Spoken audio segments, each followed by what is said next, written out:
Growing up, I thought I had the perfect family. No. We lived in a nice house in a small town with my younger brother and sister, and my parents both working cushy office jobs. Some kids talked about their parents arguing or how they were divorcing, but mine were still annoyingly in love with each other. They seemed actually boring too. I remember when I was 13, my friend's dad had a bit of a midlife crisis and bought a motorcycle. Another one went off with his friends to the Himalayas to climb some mountains and came back all tanned with souvenirs and photos. But my dad liked doing the same thing week in and week out. He'd work 7 until 7, including his commute, 5 days a week. Then it would be sports on Saturday, dinner on Sunday, and then he'd do it all over again Monday to Friday. He had a lot of friends, people from work or people from college, with me and my siblings getting to know one or two of them pretty well. Now there was one guy, whose name was Carl, who me and my sister nicknamed Carl with the funny shoes. This was down to him wearing a pair of fancy suede boots in a shade of deep purple, and with him being such a nice guy and so close to my dad, we all grew to love him very much, and then, one day, we got some bad news. Carl had passed away, and not of natural causes or disease. He'd been murdered. Now, we didn't find out until years later when Mom and Dad figured that it was time to tell us what actually happened to Carl and why it had all been so hard on everyone. Carl had been walking home from the bar one night, a local that he visited maybe 4 or 5 times a week, when someone had tried to mug him at knife point. Now, most likely being drunk, probably very drunk too, Carl either didn't see the knife or decided to be a bit brave. Now, he tried to fight the mugger, and this guy stabbed him and took his stuff away, and then by the time he managed to get himself up, it was just too late. And that's why it was so hard on Carl's family, not to mention my dad, whenever the anniversary of his death came around. It wasn't just a case of mourning his loss, it was remembering how he'd been snatched away from everyone, and so needlessly too. Mom told me Dad had been involved in a campaign to try and bring Carl's murderer to justice through things like public appeals and vigils and stuff like that. So supposing they wouldn't be able to shield us from it for very much longer, they decided that it was time to tell us about it. It was the first serious tragedy I'd ever been a part of by that point. All my grandparents were still alive, and we didn't even have a goldfish that had passed away in the house, let alone a dog or a cat, of which we had both. Carl's sudden death was hard enough on us kids, but finding out someone had killed him, that traumatized us in the exact way our parents feared it would. I remember walking around feeling like a big black cloud was following me around, just these near incessant thoughts of, how can people be so evil to each other? But time heals all things, as they say, and eventually the sadness faded into the background. And slowly but surely, things got back to something approaching normal. And then by the time I was 17, talk of me going off to school was in the air, and I was very excited about it. I was on course to getting all A's and B's, which would secure me a place in my first choice of college, and the worst thing on the horizon was the prospect of saying goodbye to my current school friends. I was actually really anxious about it. We'd said that we'd keep in touch and that we'd always be friends, but I think I knew in my heart of hearts that we'd end up drifting apart, and it just made me sad. But then suddenly, and from completely out of the blue, something a million times worse reared its ugly head. I remember the night Dad didn't come home from work. When I asked Mom where he was, she said that he was on a birthday night out in the city with a few of his friends, and then since he was staying overnight in a hotel, they wouldn't be back until the afternoon the next day. I just said, oh, okay, then went about my evening, completely unaware that Mom was secretly in complete panic. Because she had absolutely no idea where he was, and he wasn't answering his phone either. It wasn't until the next day that a police officer knocked on our door to tell us what had happened, and he wasn't alone either. There was a whole team of officers with him, ready to search our house from top to bottom for evidence. And obviously the only question on my mind was, evidence of what?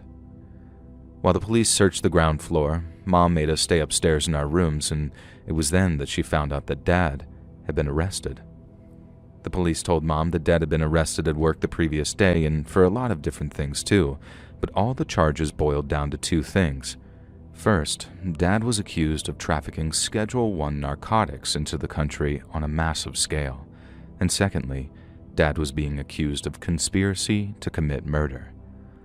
Mom couldn't believe her ears, and she never truly believed it until maybe the second or third time she spoke to my dad. The first time he denied everything and said it was all just a case of mistaken identity. But then I suppose after his lawyers told him just how messed up he was, the jig was up and he had to admit it. You see, despite looking pretty boring, my dad had something of a secret identity. He went by a certain username on something called Enam, which is or was like an encrypted messaging or phone service used by all kinds of very dodgy characters. He was known by this username to all kinds of people across the country who only knew him by that name and very little else about him. And to them, he was a man that could have pretty much any kind of narcotic delivered to them and practically to their doorstep too, like a literal Amazon for drug dealers.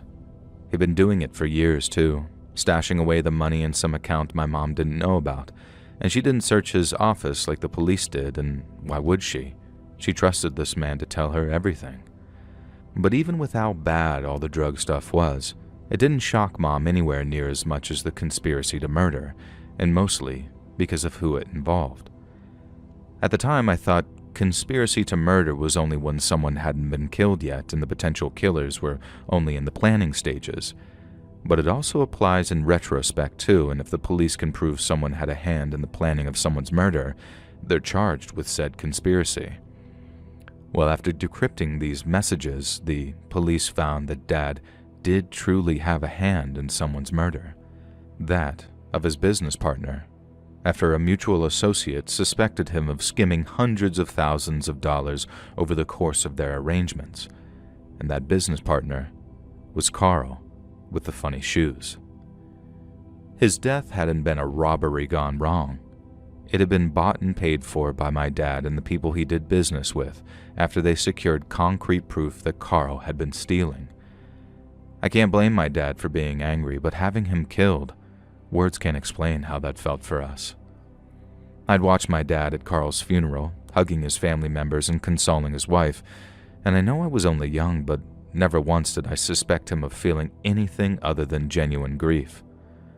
Mom thinks Dad was a psychopath, maybe a clinical kind, that learned how to mimic human emotion even though the only person he really cared about was himself. To her, that's the only thing that explained why he was okay with planning the murder of his best friend, or one of his best friends anyway. But sometimes I suspect it was more than just a case of get rid of Carl. I think the reason Dad was able to do what he did was because his own life was under threat, maybe even ours too, if the people he worked with were willing to go even further to stop the theft. I think it was a case of them saying, the best way to prove that you weren't in on it is to help us get rid of the thief. And so, that's what Dad did. He never admitted it to my mother, not like face to face anyway, so I don't think she ever fully believed it until she watched him plead guilty. That was the only way to get a sentence under 20 years, to plead guilty, guilty, guilty to everything that was thrown at him, and then off he went to prison, which is where he's been ever since. Mom went to visit him a few times in the beginning, but it never went well. I tried and go see him myself once, but he didn't turn up, and apparently he told the guards that he couldn't do it, and I'm assuming couldn't do it was just short for couldn't look me in the eyes and admit what he'd done. He gets out right now in less than 18 months now, and it's been on my mind, and I suppose that's why I finally got around to writing this and sending it in.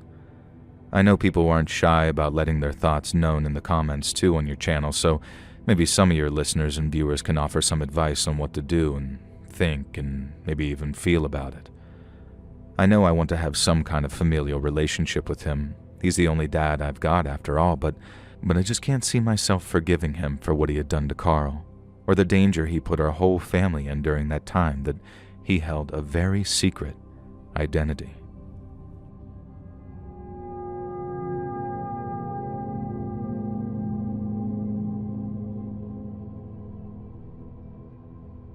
I grew up in Melbourne, Australia, and it's safe to say my childhood was quite a rough one. I don't want to give you the whole sob story, that's not what this is about, but I went from an unhappy kid to an unhappy teenager And then I got addicted to heroin. And the only thing that made me unhappy then was not having any heroin.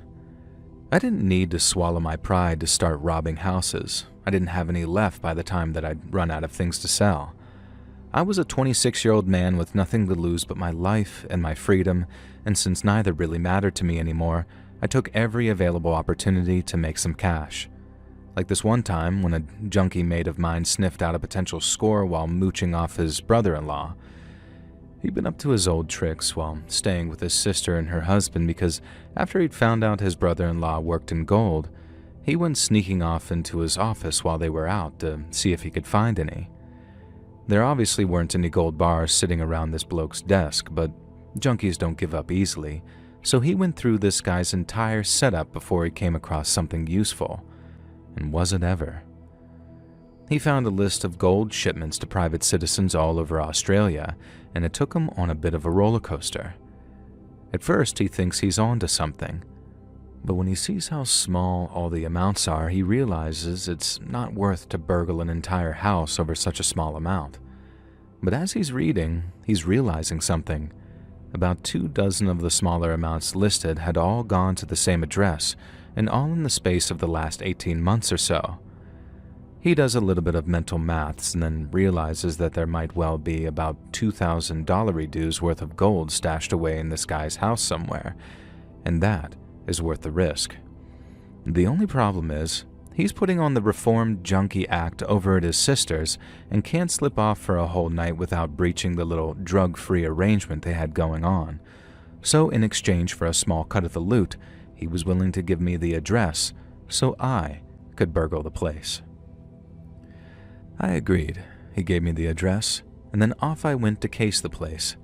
But for 2 days straight, I didn't see this guy leave or come home at all. I ended up putting on the last of my respectable-looking clothes, knocking on the door of his neighbor, and then selling him some story about trying to buy a car from him, and him not answering my calls. And that's when I found out that the bloke was on holiday and that he was back in exactly 3 days' time. Now, I was thinking, no problemo, gives me plenty of time to get the job done.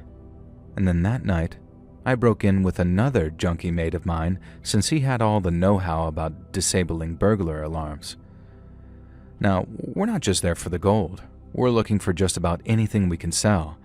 But the gold took priority, and after a thorough search of the bloke's bedroom, we found a wall safe behind a nightstand. My mate brought a drill with him, and he'd handled a lot of wall safes before, so it was no drama to drill the lock and get her open. And then once we did, there she was. I didn't really know what 2 grand's worth of gold looked like until that moment. I thought that it'd be a full-on bar of it, but as it turns out, it was more like a nugget, small enough to fit in the palm of my hand, let alone my pocket. I snatched the thing before my mate could. No honor among thieves and all that, but then there was all this other stuff at the back too. Big envelopes looking pretty full and a little cardboard box with something electronic inside of it. We had no idea what was in there, but it wouldn't be in there unless it was expensive, right? So we pulled out all the envelopes in the cardboard boxes and opened them up. We went for the box first, thinking the electronics might have been worth a few bucks, but inside was just sort of a modern-looking thing. It felt pretty light, which usually means it's not worth very much, and even if it was, we wouldn't have the first idea as to who to sell it to, and so we tried the envelopes. I say we. It was my mate who grabbed the first and only one we pulled out of the safe, and I was still looking at the little plastic device, wondering if it had important information on it, bank details or something like that. He opened up the envelope, poured the contents out onto the floor, and then when a load of what looked like bank cards came tumbling out, my friend kneels down and starts going through them to see if there are any that haven't expired. I put the device back in its box and then started taking a look through some of the cards myself, only to notice the same thing he had. They weren't bank cards. They were ID cards. And they weren't just old IDs either. They were passports too. My mate said it out loud before I did that all the IDs were under different names. They had all the same picture, or at least pictures of the same older white guy, but the names were all different, even on the passports. Now, they weren't all from the same country either. They were mostly Aussie passports, but there was one from New Zealand, another from Argentina, and another from the United States, all with different names. I remember saying something about how the bloke must have been dodgy in some way, because no one has different IDs like that unless they're either a big fan of name changes or they're doing something they're not supposed to. And it wasn't long at all before we found out what that thing was. My friend was still going through all the passports and IDs as I opened up the second envelope. And then after taking a quick look inside using my light, I could see that there were photographs inside. I just couldn't make out exactly what they were until I pulled a couple out. And when I did, I dropped them like they were made of bloody asbestos. Now, I can't get into too much detail about these photos depicted, and not from lack of memory either. I can actually remember the only one I really looked at in incredible detail, even though I've since tried everything in my power to forget it. And that's because it showed a grown man and a small child doing something no adult and child should ever be doing together. I dropped the photos and swore like I just stubbed my toe on something, and then ended up sort of walking away with my hands on my head as I struggled to process what I'd just seen. My mate was confused for a second, asking what the matter was, and then he saw it too. I remember hearing a very muted but very horrified, "Jesus Christ." And then I turned back just in time to see him literally kick the photos away from him. I'd never seen him look that scared before. I really do mean scared too, not like disturbed or disgusted. He looked straight up frightened at what he'd seen, but I imagine he could probably say the same about me in that same situation. Because what we saw, it was awful. It was a bit chaotic after that for a minute or two, with my mate going into the guy's living room and putting a boot into the guy's TV. I had to tell him to cool it before one of the neighbors heard and called the cops. But then as we were wrapping up, stuffing our pockets with his watches and palm-sized electronics, a thought occurred to me. We'd left the envelopes, the photos, and the IDs scattered around the bedroom floor, so I walked from the guy's home office back into his bedroom and started shoving the pictures and some of the IDs back into an envelope. My friend followed me into the room a second later, and when he asked what the hell I was doing, he did not sound happy. I told him we had a chance to make some money. A lot of money. We just needed something physical to show a certain someone. When my mate just about flips his lid, saying that I must be out of my mind if I think he's going to let me sell that crap to someone, I told him to shut up and listen to me. Then, in a lot fewer words, I told him what I'm about to tell you. Around the time this all took place, there was a big-time Lebanese gangster in Melbourne, and he had a stake in quite a few enterprises, both criminal and legitimate. Now, this gangster had a nephew, one I'll just call Leb, who acted as one of his most trusted lieutenants, and this guy was a real enforcer type. Everyone was scared of him, and for bloody good reason too. The fella was an absolute psychopath, and he loved hurting people. But what I also knew is that Leb would pay very good money to know where the house was, especially after I brought him proof of who this guy was. My mate wasn't having it, because while he'd also heard rumors that the Leb paid bounties to any convicts who killed people who hurt kids while in prison, he also knew that the Leb hated junkies. But the thing is, I knew something he didn't. You see, I spent some time in juvie when I was a kid, and so did the Leb. And to look at us, you wouldn't think that we were about the same age, but we were. And not only were we about the same age, we'd been sent to the same detention center and at roughly the same time periods too. Juvie was rough, and I don't just mean that there were fights, gang feuds, crappy food, and even crappier beds. The screws were bastards too, but one of them was even bigger of a bastard than most. Now, he never ended up getting his hands on me, thank God. Maybe I wasn't pretty enough. But if this predator screw wanted you, he got you, and there was next to nothing any of the boys could do about it. And unfortunately for the Leb, he was one of the lads that this screw took a liking to. I don't know how many times he got him, probably only once after he found out who his family were, but a lot of you might be asking, well, why didn't he just tell his dad what happened and have the screw hanging from a lamppost? Well, to those people I'd say that you're sort of fundamentally misunderstanding the implications of being targeted like that. Boys don't want to talk about it after, let alone talk to their own dads about it. Anyone who even suggested it had happened ended up getting bashed by the leb, so by the time we were all grown-ups, it had mostly been forgotten about. But I hadn't forgotten, and if those jailhouse bounties were anything to go by, neither had he. So if he was willing to part with 10 grand for the scalp of some boneyard perv, boneyard meaning protective custody, then what would he be willing to pay for someone major on the outside? I mean, you, the reader, probably put it together faster than I did. The little modem thing was probably some kind of small portable server unit, something he could use to back up a website with hundreds of thousands of pictures and videos. The photographs, I think, were more personal, but all the identifications, they were what gave me that aha moment that this guy wasn't just some online pervert, but he was traveling to different countries under assumed names and identities to distribute and maybe create his own images of abuse. This bloke wasn't just some monster. He was freaking Godzilla. So the only question on my mind was how much his scalp might earn me with the leb. I knew he'd want it, but getting to him would be another thing entirely. And by that time, I had just over 50 hours to do it before the bloke came home, realized that he'd been rumbled, and did a runner, at which point the information I had would be worthless. Admittedly, the first time I tried to approach him, it was a clumsy effort, and that's putting it kindly. I was out and about trying to score, so I'd have junk for the effort to come, when I just so happened to see him out and about getting lunch with his crew.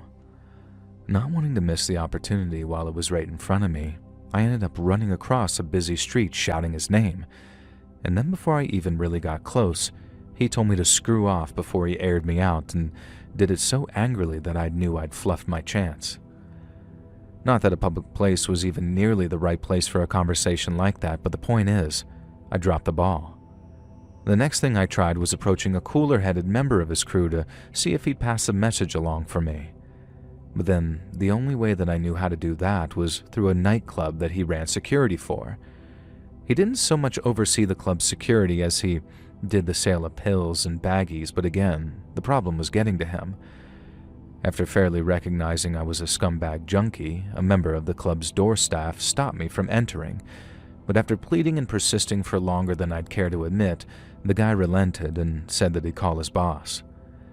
But when the leb's associate came downstairs and saw some scruffy-looking addict standing in his nice shiny club's doorway, he wasn't happy.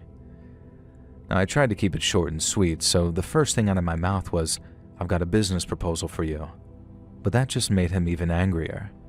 He practically dragged me down the street, away from the lights of the club and into the dark, saying I had to be dumb as a bag of ball sacks to bring business to his front door. I mean, fair enough. I probably should have turned up earlier and banged on the back door, but since I was busy scoring, I couldn't show up until I did. But anyway, the leb's associate isn't best pleased with me to start off, but at least now I can talk to him because he's marched me down the street a bit. But then here's where I really messed up, because zipped up in my jacket was the envelope full of IDs and photos. I thought he might want to at least see the envelope, just so that he'd know that I was for real and it wasn't just some scam I was trying to pull. But as you can imagine, the fact that I brought that stuff to his club had him simmering with the kind of anger I can only describe as volcanic. I could see him struggling to keep himself from kicking the crap out of me in the street. Doing so would bring heat down on him, which would bring heat down on the leb too, and that's the only thing that stopped him.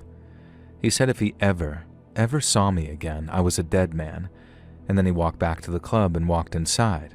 2 swings, 2 misses. As you can imagine, I was shattered. I only had about 30 hours left by then, and I was quickly running out of options, so the fact that I'd mishandled 2 of them, let's just say that I wasn't taking it very well.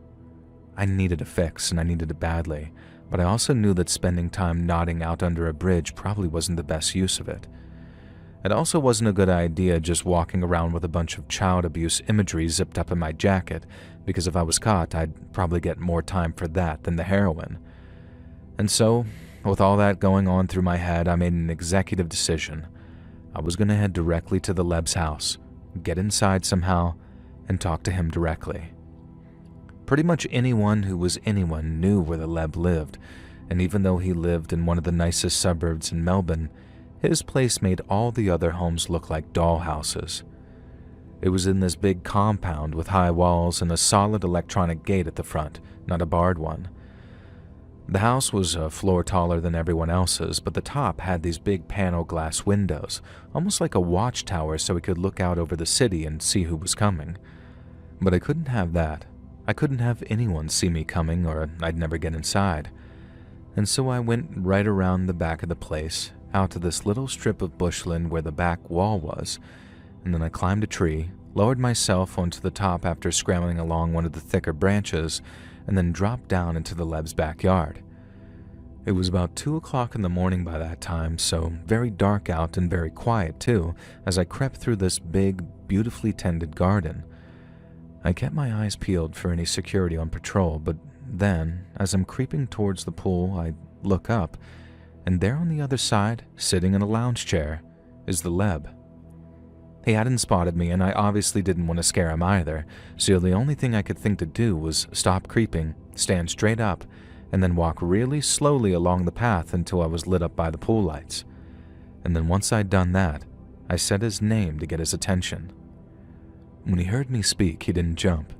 He just very calmly stopped puffing on what looked like a joint, and then turned to me and spoke a soft greeting in the form of, "Oh, it's you." He was as cool as a cucumber, not remotely scared or concerned, even when an almost total stranger was standing just a few feet away from him. I could have had a knife, a gun, or anything, but he just sat there eyeing me up almost curiously before asking me, "So what can I do for you then?" I started explaining I had some information that he might be willing to pay for. Info that would be dear to him, as I put it. It might sound bizarre, but after searching for him high and low, when it finally came time to talk, I could barely get the words out. I could barely bring myself to say crap I needed to, and I tried and tried, beating around the bush until suddenly I couldn't anymore. A member of the Leb's personal security team suddenly walked out of the back door, blowing on a hot cup of something to cool it down. It was actually quite comical looking back on it because when he appeared, the Leb suddenly cut me off with a sort of, "Excuse me, mate," and then turned to the bloke with a hot cup of coffee and said, "Bloody hell, Lenny, what the F am I paying you for, mate?" He then gestured to me, and Len put his cup down, and then as much as I tried to accelerate the explanation process, it was too late, and within seconds, Len had me in a chokehold. When Len asked what he should do with me, the Leb basically said, "Kill him. Do it nasty too. And then dump him somewhere public with a sign stabbed into him. Everyone should know what happens to a junkie that breaks into my house."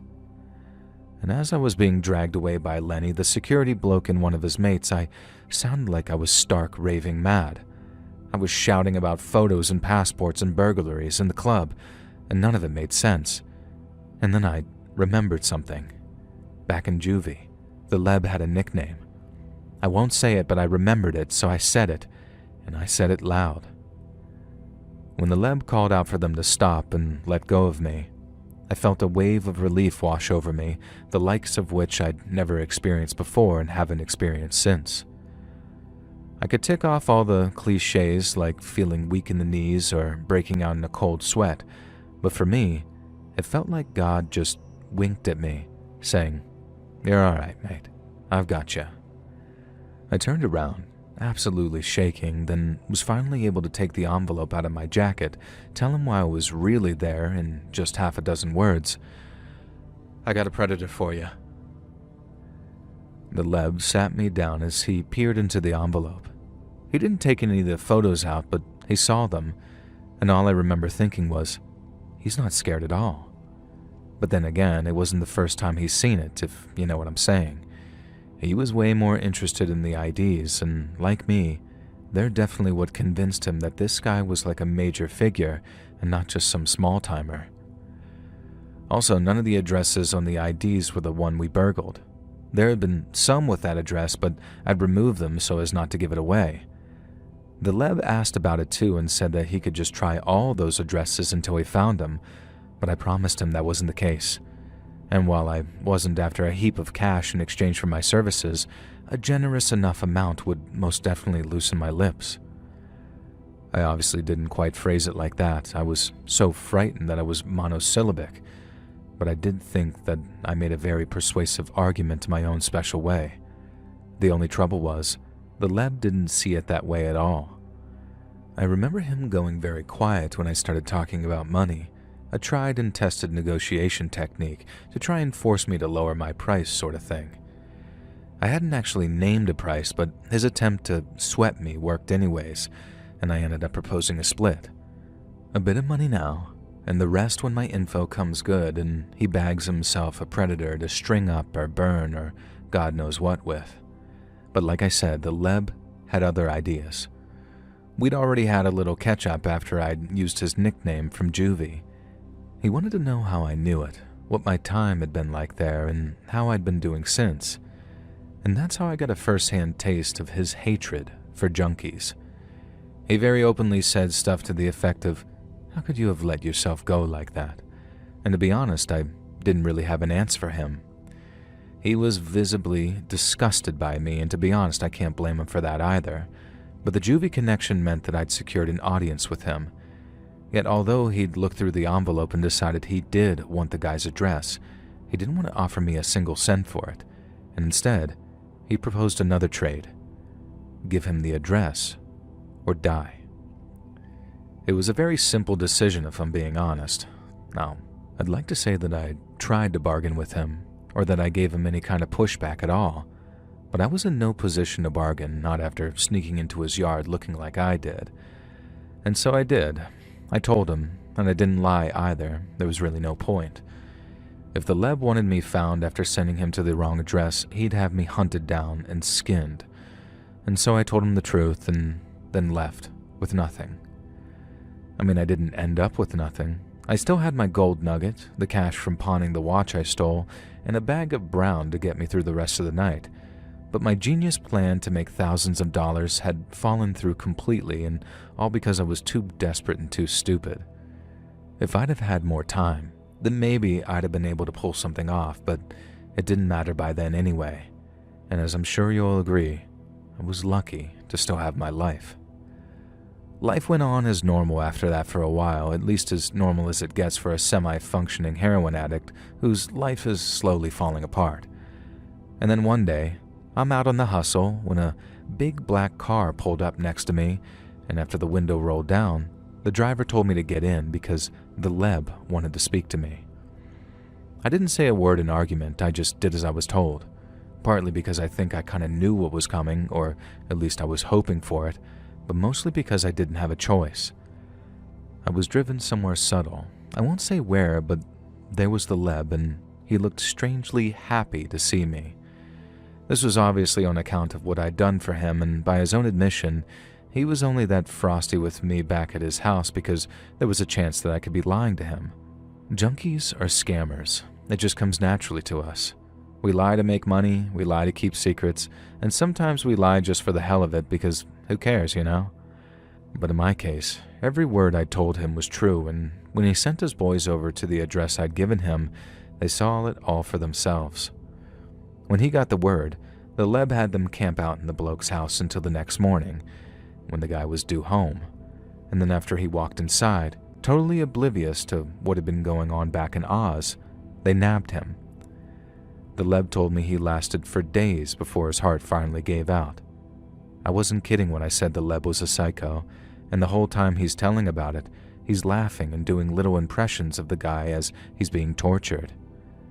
Now, I'm not a squeamish person either. I mean, you don't get many squeamish junkies at all, really, but even I was thinking, bloody hell, mate, as he's telling the story. Yet regardless, he was very happy that I'd gone to him with the address. Very happy. But not just because he'd had the chance to get a little bit of payback, but because he got his hands on that bloke's computer. He paid some computer guy to go through it just in case there was anything on there that he could use. And that's when he finds a list of bank details all belonging to the people who'd paid for pictures and videos which showed those images. It wasn't even so that he could nab all the ones living in Australia either. He had someone send blackmail emails to anyone who lived abroad, and they netted about $100,000 in the last week alone. It reminded me of a line from the Bible that I actually once heard, and I looked it up so I could get it spot on. It says, "Whoever has will be given more, and he will have in abundance. Whoever does not have, even what he has will be taken away from him." It was my score. I took all the risk, but all I got was a gold nugget, while the Leb got to kick off an entirely new enterprise that was clearly making him megabucks. But then I didn't end up with just a gold nugget. And while that would have still been a great thing to walk away with on its own, the Leb saw it fit to reimburse me for bringing him the address, instead of just washing my hands of the whole thing. I won't say exactly how much I was given, but let's just say it was enough to keep me afloat for quite some time. I'd like to say that I spent it wisely and used it to get off of drugs and back onto my feet, but I didn't. I got clean in the end, but that was many years later. And while there's some stories from my time on the streets that I'll never breathe a word of for as long as I live, there's others I'm not quite as ashamed of. And having a hand in that scumbag monster's death is one of them.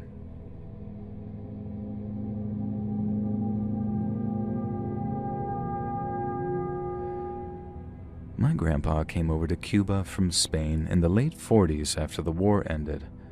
And although Spain wasn't a part of it, he grew up hearing all about it on the radio at the hotel that he worked at. You see, just because Spain didn't take part in World War II, they didn't exactly escape that period unscathed. They had their own civil war in the mid-30s, and it was a really bad one too. The country lost a lot of good men, and from all over as well. So when all was said and done, there just weren't enough good workers available to fill all the jobs. And that's how my 13-year-old grandfather ended up working as a bellboy in this fancy Madrid hotel. It was a real old-fashioned setup, both in the architecture and the job description, and my grandpa was a live-in bellboy, and that's half the reason that his mom pushed him to apply. She loved him plenty, at least that's what he told me, but she was also a war widow who could barely afford to feed any of my great aunts and uncles, who were in some cases considerably younger than my grandpa. And so off he went, from this little village just outside Madrid to one of the city's fanciest hotels, and from what he told me, it was like going from living in a hut to living in a palace. Now, even though he lived in the staff quarters where conditions weren't nearly as nice as the guest rooms, he got to do stuff like sleep on a featherbed with pillows, take hot showers every day, and eat at least 2 sit-down meals, one in the morning and one at night. It was a quality of life his mother never could have provided him. And so while he missed his mom and siblings very much, Grandpa said such luxury was easy to adjust to. His quality of living might have improved dramatically, but his bosses worked him hard for the privilege, and as a bellboy, he had to do a little bit of everything. Grandpa said that he didn't mind working hard. He was used to that. He said the only really downside were rude guests who treated him and the hotel's other staff like something they found stuck to the bottom of their shoes. They had all kinds of fancy people from all over the world staying there. Diplomats from the Americas, royalty from Europe, as well as many, many members of the Spanish aristocracy. But no matter where they were from, or who they prayed to, or how they made their money, my grandpa said that they could always be divided into one of 2 categories: the kind and the a-holes. And the man from Lisbon most definitely fell under the kind category. Grandpa said that one morning in the summer of 1940, a very smartly dressed Portuguese man checked into the hotel. Grandpa could tell that he was Portuguese from the way he spoke Spanish, like his accent, I mean, and from the way he dressed, and he seemed either very wealthy, very important, or both. He introduced himself as Mr. Felix, said that he'd been staying in Madrid until some business was concluded, and then my grandpa was given the job of taking his bags up to his room. Some guests would simply watch as Grandpa struggled with the heavier bags, but Mr. Felix insisted on taking up the heaviest one personally.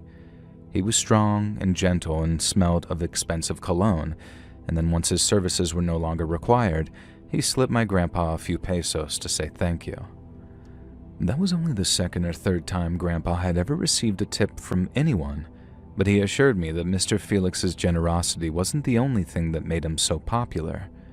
He was gracious with all the staff, and he was generous with compliments, and he had a way of making you feel at ease, even though he looked like he might be the prince of such and such place.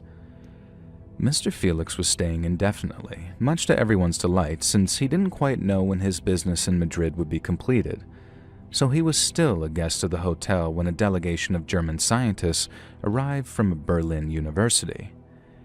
They were there to meet with a group of Spanish scientists, with discussions taking place in the hotel's conference room, and although my grandpa had absolutely no clue what they were talking about, it seemed like they were some very smart people. They'd spend all morning in the conference room, taking a short lunch in the hotel's restaurant, and then return to the conference room for more of that fancy science talk that my grandpa couldn't understand.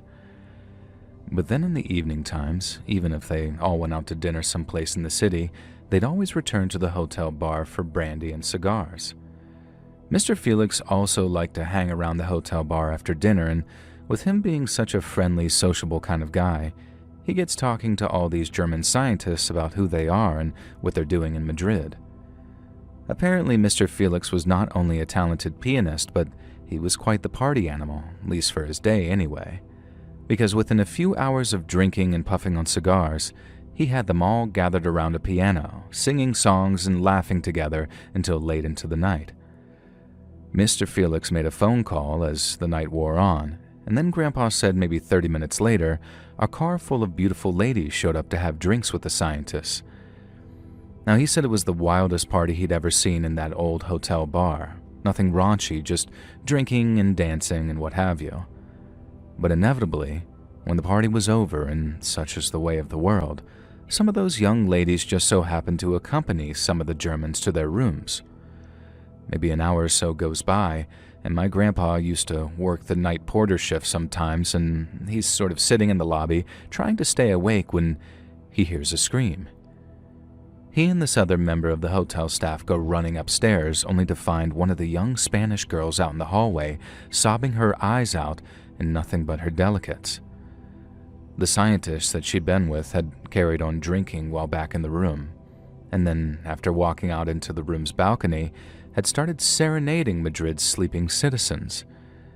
His lady friend tells him to come back to bed and that he'll fall over the balcony if he's not careful.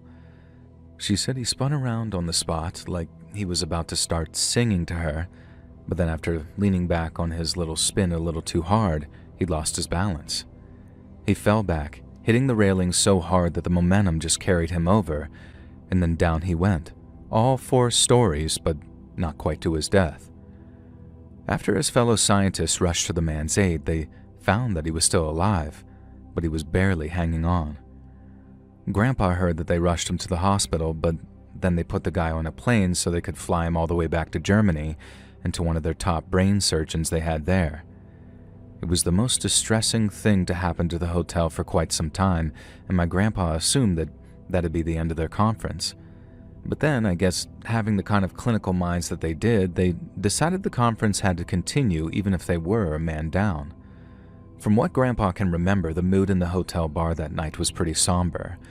There were brandy and cigars as usual, but instead of toasting the conference, they drank to the injured man's health and to his speedy recovery. Mr. Felix soon joined them, professing his heartfelt commiserations upon hearing of the man's terrible accident. Then, after taking to the piano, he led the Germans in a rendition of a popular song from their homeland, which made them all remember it fondly. Those scientists came to love Mr. Felix just as much as everyone else at the hotel did, at least until the final night of the conference, when something my grandpa experienced became part of the scariest event of his entire childhood. Like I said, he used to work as the night porter sometimes, mainly to give the usual guy a rest from working the night shift all the time, and he was working it on the final night of the scientists' conference. Now, since it was their last night together, and seeing as it was almost a whole week after their friend's accident, the scientists saw fit to throw a little party in the hotel bar. Naturally, Mr. Felix was invited to join them, and for a second time, he summoned a car of beautiful young women to drink and dance with the German and Spanish scientists. Mr. Felix was the life and soul of the party, and upon the bar's closure, there was a great deal of handshaking and thanks exchanged between Mr. Felix and all the scientists. Then once all was said and done, they retired to their rooms. Grandpa said that there was a great deal of warm feeling in the air, but even so, he couldn't help but feel a little wary. The last time the scientists had partied like they did, one of them had gone tumbling over a balcony, so as quiet hours began to creep in on the hotel's upper floors, my grandpa decided to go walking the halls up there just in case anything happened. He said it was up on the 3rd floor when he heard something like a glass falling off of a table in one of the rooms. He stopped and listened, heard what sounded like a window opening, but then all went quiet again. Grandpa said he breathed a sigh of premature relief and exhaled it just in time to hear a much louder commotion coming from a room downstairs. And as quiet as he could, he rushed back down to the 2nd floor and down a hallway to where he'd heard a similar sound, like something falling from a table. It wasn't quite loud enough to wake the other guests, but my grandpa sure heard it, so off he went, fearing someone might actually be hurt. Well, someone was. Because no sooner does he get to the end of the hallway, but the door to the room opens, and out steps Mr. Felix. Only this time, and the way my grandpa put it still sends chills through me, it was not Mr. Felix. He looked like him. Heck, my grandpa said he even smelled like him, but from the way he moved and from the way he looked back at him, my grandpa could tell it wasn't Mr. Felix anymore. It was his whole demeanor, like he'd taken off a mask of his own face, and it scared the hell out of my 13-year-old grandfather. Oh, and that's before he saw the bloody knife in Mr. Felix's hand. Grandpa said that he'd been scared to death as it was, but seeing that knife had him running through the hotel hallways until he found a service closet to hide in. From the way Mr. Felix had been looking at him, Grandpa said that he was convinced that he'd hunt him down and that he'd hear his heavy footsteps coming up the hallway any minute. But he didn't. There was just silence for what seemed like hours until he heard the sound of the other night porter who'd come looking for him. Apparently, the other guy liked to take naps on shifts, so Grandpa really was hiding up there for about an hour before the other guy came looking for him, and that's when the crap hit the fan. 2 of the German scientists had been murdered, one on the 3rd floor and one on the 2nd. The police were called and they cordoned off the affected rooms while staff kept the guests calm, but there was no hiding what happened for long, especially not after the room belonging to Mr. Felix was found empty. The police searched high and low for him, but he was nowhere to be found. They put up checkpoints on roads surrounding Madrid as well, in the hopes of cutting off his escape, but no one fitting his description was ever stopped. Police at the border between Spain and Portugal were alerted too, and they must have kept a particularly close eye out for anyone named Felix, but they never did find that man from Lisbon. It was like he'd vanished into thin air. Officially, Mr. Felix was some kind of thrill killer who'd murdered the 2 German scientists for nothing but the thrill of it, after having befriended them over the course of the previous week or so. Police thought that he might well have had a hand in the accident which took place earlier in the week, perhaps via the girl who'd been staying in the injured man's room. But obviously the focus was on the 2 German scientists who had had their throats cut while they slept. It wasn't just 2 random guys. The 2 murdered men had been the head of the delegation, along with his personal assistant, while the guy who'd fallen from his balcony was said to be the delegation's most brilliant scientist. Grandpa said that in the aftermath, he heard people talking about how angry the Germans were, and that someone high up in the Spanish government had been summoned to the German embassy to explain the situation. But by then, they had the story straight. Mr. Felix was some psycho con man who'd wormed his way into the scientists' trust before he killed and robbed them. Totally random, totally unexpected, nothing they could have done about it. But that wasn't true at all. You see, the first 2 people in Mr. Felix's room were the grown-up night porter, the one who liked naps, and a Spanish police officer. The cops knew it was that delegation of German scientists that had been affected, so they were all well aware that, depending on what they found, the murders could turn into a diplomatic crap storm of epic proportions. And so naturally, they were very interested to know exactly who Mr. Felix was. He'd left all his Portuguese identifying papers with him, his passport, his travel papers, even an insurance policy filed under that same name. But Mr. Felix was not the name of the man who had been staying in that room. No one would ever know what his real name was, but the man left a clue on the desk of the room he was staying in, one that gave a pointer to his true nationality. And the moment that Spanish police officer realized what it was, he snatched it from the desk and told the night porter not to breathe a word of what they'd found. Well, he did breathe a word of it, though not for a long time after, for fear of what the police might do. And then when he finally told everyone, there was no denying it. The man calling himself Mr. Felix had left a king's shilling on the hotel room's desk, one minted in London, England. The man who'd acted so naturally and so convincingly as a Portuguese gentleman, the one who'd so brutally murdered those German scientists, had been a British spy all along. Hey friends, thanks for listening. Click that notification bell to be alerted of all future narrations. I release new videos every Monday and Thursday at 9 p.m. Eastern Time, and there are super fun live streams every Sunday and Wednesday night. If you got a story, be sure to submit them over at my email, letsreadsubmissions@gmail.com, and you might even hear your story featured on the next video. And if you want to support me even more, grab early access to all future narrations and bonus content over on Patreon, or click that big join button to hear about the extra perks for members of the channel. There's a new bonus content video out right now. And check out the Let's Read podcast where you can hear all of these stories and big compilations located anywhere you listen to podcasts. I also have a true crime channel called Saturn Soul. All the links are down in the description below. Thanks so much, friends, and I'll see you again soon.